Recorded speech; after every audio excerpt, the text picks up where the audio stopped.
প্রসঙ্গ যখন বাংলাদেশ শ্রীলঙ্কা ম্যাচ নাগিন ডান্সের কথা চলে আসে। হ্যাঁ, মুশফিকুর রহিম ও নাজমুল অপুর সেই নাগিন ডান্স। খালেদ মাহমুদ সুজনকেও নাগিন ডান্স দিতে দেখা গেছে। বাংলা সিনেমার বিখ্যাত পরিচালক দেলোয়ার জাহান ঝন্টু নাগ নাগিনী নিয়ে প্রায় হাফ ডজন সিনেমা বানিয়েছেন। ঝন্টুর সিনেমায় নাগিন ডান্স পরিচিত দৃশ্য হলেও কেউ কখনো চিন্তাও করেনি বাংলাদেশ শ্রীলঙ্কা ম্যাচে এই জিনিস ঢুকে পড়বে। প্রশ্ন আসতেই পারে, দুনিয়ার এত উদযাপন থাকতে বাংলাদেশ শ্রীলঙ্কা ম্যাচে কেন নাগিন ডান্স হয়? নাগিন ডান্সের পেছনের গল্প জেনে নেওয়া যাক। 2016 সাল বিপিএল এ তখন সময়টা খারাপ যাচ্ছিল রাজশাহী কিংসের। টানা হারের ধকল কাটাতে ক্রিকেটাররা মজা করছিলেন। একদিন গোল হয়ে বসেছিলেন ওয়েস্ট ইন্ডিজের ড্যারেন সামি, কেস্ট্রিক উইলিয়ামস এবং নাজমুল ইসলাম অপুরা। রাজশাহীর টিম ম্যানেজমেন্ট থেকে নির্দেশনা ছিল পাশের জন সম্পর্কে একটা ধারণা করে ছবি আঁকতে হবে। কেস্ট্রিক উইলিয়ামস নাজমুলকে দেখে আঁকেন সাপের ছবি, কারণ স্পিনাররা বলের ঘূর্ণিতে ছোবল মারেন সাপের মতোই। এরপর অনুশীলনে ড্যারেন সামিকে আউট করে সাপের মতো ফনা তোলেন নাজমুল ইসলাম অপু। সামিও ভঙ্গি করেন ভয় পাওয়ার।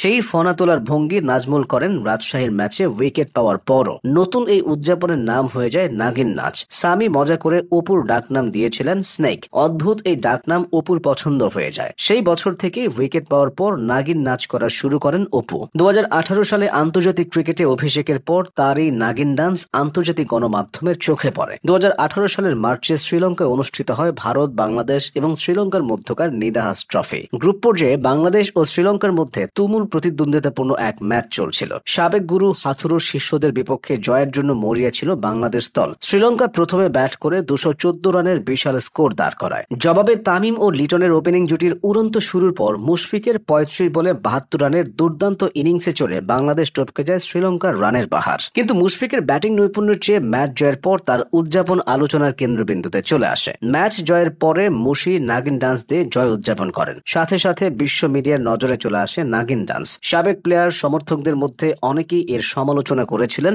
আবার অনেকে একে মজার ছলে দেখেছিলেন। গ্রুপ পর্বের দ্বিতীয় ম্যাচে এর চেয়ে বেশি নাটকীয়তা অপেক্ষা করছিল। ফাইনালে ভারতের সাথে মুখোমুখি হওয়ার জন্য দুই দলেরই জয়ের বিকল্প ছিল না। টান টান উত্তেজনার এই ম্যাচের শেষ ওভারে জয়ের জন্য বাংলাদেশের প্রয়োজন ছিল 12 রান। ওভারের প্রথম দুটি বলই কাঁধের উপর বাউন্সার দেন বোলার ইসুরু উদানা। কিন্তু নিয়ম অনুযায়ী আন্তর্জাতিক টি-20তে ওভারে একবারের বেশি বাউন্সার করা যায় না। এ নিয়ে দু দলের খেলোয়াড়রা বিতর্কে জড়িয়ে পড়েন। বিতর্কের অবসান ঘটিয়ে শেষ পর্যন্ত এক বল হাতে রেখে ম্যাচটি জিতিয়ে দেন মাহমুদুল্লাহ রিয়াদ। ম্যাচ শেষ হলেও উত্তেজনার পারদ একটুও কমেনি। ভারত ও বাংলাদেশের মধ্যকার ফাইনালে ভারতকে সমর্থন দেওয়ার জন্য এবং বাংলাদেশকে দুয়ো দেওয়ার জন্য শ্রীলঙ্কান দর্শকরা দলে দলে মাঠে আসে। ফাইনালে জেতার খুব কাছাকাছি গিয়ে শেষ দুই ওভারে দীনেশ কার্তিকের অতিমানবীয় ব্যাটিং এর কারণে বাংলাদেশ শেষ বলে ম্যাচটি হেরে যায়। এরপর গ্যালারিতে থাকা শ্রীলঙ্কার দর্শকরা উল্লাসে ফেটে পড়ে। মূলত এই ম্যাচের পর থেকে বাংলাদেশ শ্রীলঙ্কা দ্বৈরথের সূচনা হয়। এখন শ্রীলঙ্কার বিপক্ষে যে কোনো ম্যাচেই থাকে সমর্থকদের উচ্ছ্বাস ও উত্তেজনা। ম্যাচগুলোতে হয় হাড্ডাহাড্ডি লড়াই, আর এসবের মূলে আছে নাগিন ডান্স। 2021 সালের টি-20 বিশ্বকাপে গ্রুপ পর্বের ম্যাচ অথবা 2022 সালের এশিয়া কাপের ম্যাচেও এই লড়াই দেখিয়েছিল ক্রিকেট বিশ্ব।